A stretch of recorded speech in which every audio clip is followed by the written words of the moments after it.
अस्सलाम वालेकुम नाज़रीन, आप देख रहे हैं HND न्यूज़।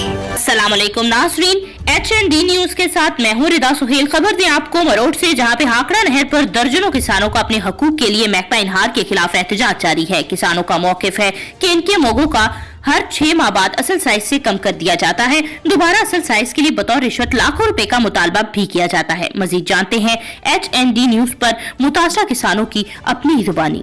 319 ਦੇ ਮੋਗਾ ਨੰਬਰ 84D ਤੇ ਜਿੱਥੇ ਦੇ ਕਿਸਾਨਾਂ ਦਾ ਕਹਿਣਾ ਕਿ ਹਰ 6 ਮਹੀਨਿਆਂ ਬਾਅਦ ਮੋਗੇ ਦਾ ਅਸਲ ਸਾਈਜ਼ ਲਾਉਣ ਵਾਸਤੇ ਵੀ ਸਾਡੇ ਕੋਲੋਂ ਭਾਰੀ ਰਕਮ ਵਸੂਲ ਕੀਤੀ ਜਾਂਦੀ ਆ जी।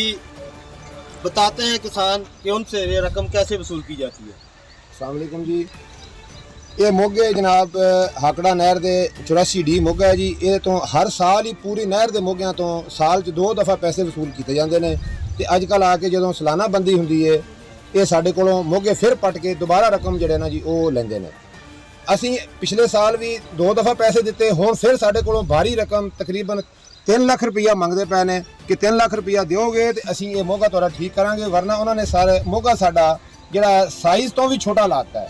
जिहड़ा साडा साइज़ आ उस तो मोगा इस टाइम थोड़ा लग्या खड़ा जी, ठीक है ना जी। लिहाजा साडी आला हुकाम दे अगे अपील है कि इस रीत नूं जिहड़ी कि पैसे लैन वाली है, हर 6 महीनों बाद अफसर जिहड़े इत्थों दे ओवरसीर साहबान ने वो पैसे लेंदे ने, उस रीत नूं भी खत्म किया जाए और जिमीदारां नूं उन्हां दा हक दिता जाए और मोगा जिहड़ा वो असल डिज़ाइन ते लाया जाए। कर दो बिस्मिल्लाहिर्रहमानिर्रहीम।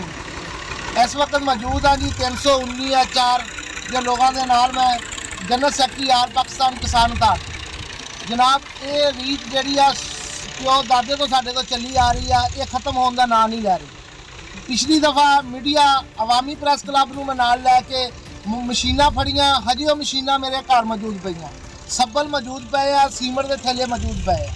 लेकिन वो रीत फिर एक्सीएन बदलिया गया, SDO बदलिया गया, वो छोटा अमला जिहड़ा वो कुर्बानी के बकरे बन जाते हैं।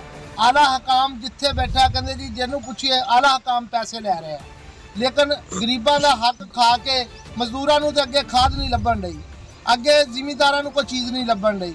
उत्तों ये मोगे वाले 2-2 लाख रुपया आ एक अफसर साढ़े को लिया के इन्होंने देता जी 2-2 लाख रुपया बावन नगर बावलपुर तक असी भेजने हैं जी। लेकिन भेजने हैं लेकिन उन्होंने तनख्वाहां भी मिलदियां जनाब। असी गरीब आवाम, गरीब इलाका, बैकवर्ड इलाका, पानी हजे तक नहीं साडी नहर च आया, लेकिन लोग बूंद बूंद वास्ते तरस रहे हैं। लेकिन आवाम जी वो जीलो ख्वार हो रही है।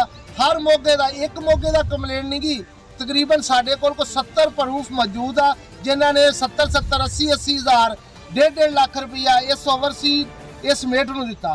अगे बाबा सरदार सी, हुण नवे मेट इन्होंने चालू कर लिया, पैसे जी उत्ते ताई भेजने आ। सानू उतली वो जगह तो दस दिओ भी वो जगह केड़ी है जिथे पैसे हजे ताई वो खाना पूरा ही नहीं हो रहा, वो कोठा भरता ही नहीं पिया पैसों के नाल।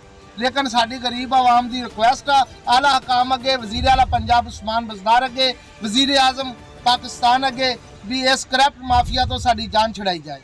आवाम साडे नाल आ, जिथे को ट्रालियां भर के ट्रैक्टर लैके असी जनाब इhtजाज रिकॉर्ड कराने वास्ते पुरअमन इhtजाज रिकॉर्ड कराने वास्ते तैयार आ। हम सब का हामी और नासर। अल्लाह हाफिज़।